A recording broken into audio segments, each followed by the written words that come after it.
Hey y'all, good morning. Hope you're having a good day. My name is Austin. I am an addict. I got clean here at Serenity House in Abilene, Texas, October 19, 2014. And I just got on here to read the gist for today. October 3rd, losing self-will. Our egos, once so large and dominant, now take a back seat because we're in harmony with a loving God. We find that we lead richer, happier, and much fuller lives when we lose self-will. Addiction and self-will go hand in hand.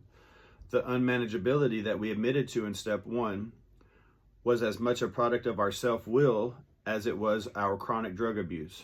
And today, living on self-will can make our lives just as unmanageable as they were when we were using.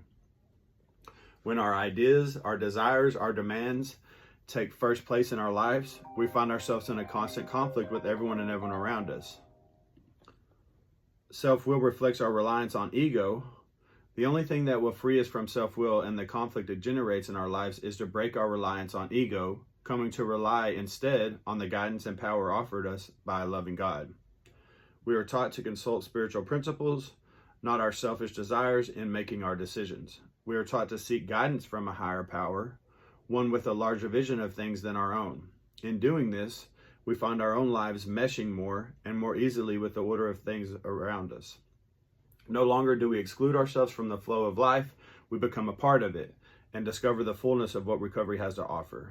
Just for today, I seek freedom from ego and the conflicts generated by self-will.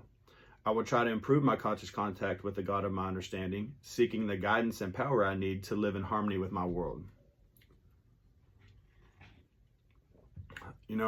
I believe that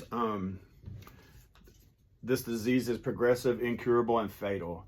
And just because I'm not using drugs doesn't mean that I'm not suffering from this disease. I have to be plugged into my recovery, which includes surrender, honesty, open-mindedness, willingness.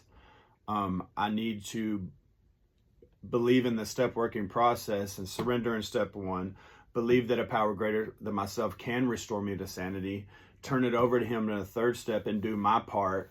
And then when I work the rest of the 4 through 9, I really get I learn the mechanics of this life, living life on life terms without the use of drugs.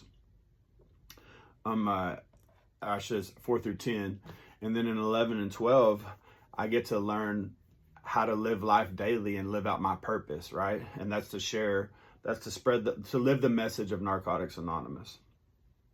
And I think that this disease, I haven't used drugs in almost 10 years now. And so it knows that the using of drugs is not what's going to make me miserable. What it'll use is these blessings in my life, or these egos, or these attitudes, or these ideas to make me miserable and end up unplugging from the thing that's giving me life, which is recovery. The disease will settle for me being miserable, mad, unhappy, because I'm not living their life or I'm not getting their blessings, even though in my experiences, I'm receiving blessings. I just need to learn how to be grateful for them and let them. And so I'm my biggest problem. My disease is centered in my thinking. And so I can choose to get up and let all these outside factors control my thinking and me try to control them, which is tiring, trust me. Or I can get up and surrender, ask God, what can I do today to be of any service to you and others? How do I let this day unravel? And how can I just be a part of something good today? Because there's going to be things that happen all day long that I have no control over. At my job, at home, in meetings, there's just going to be a lot of things that could happen. And it's God help me to be a part of something almost a part of something good. Help me to take part in this day and do as much good as I can, because I'll get in my own way. I'm my biggest problem. This disease is centered in my thinking. And if I don't get up and do something for my recovery and think my way out of that selfish self-centeredness, I'm gonna be stuck in it all day and be miserable. There's no reward. And I'll end up trying to fill it with all these other things that cost money, time, and take me away from the very people that have loved me back to life. And so how can I get up today and take part in my recovery and take part in service and be something good to somebody else's life? And that's hard for me. I struggle. After I'm coming up on the October 19th, it'll be 10 years. I'm coming up on that. So I've done some things consecutively that are good, right? So I'll think that I've done something. And the reality is that I've just been a part of something good. I'm letting God work in my life and other people's life. When I get that twisted, it doesn't work. And so I've been blessed with quite a bit, and I can make everybody miserable if I try to play God. And so today I don't try to play God. I try not to let my egos get in the way. God, please guide me, lead me today. Please let me have your grace and mercy, your strength to be able to make it through this day. And just please let me, and I share this all the time.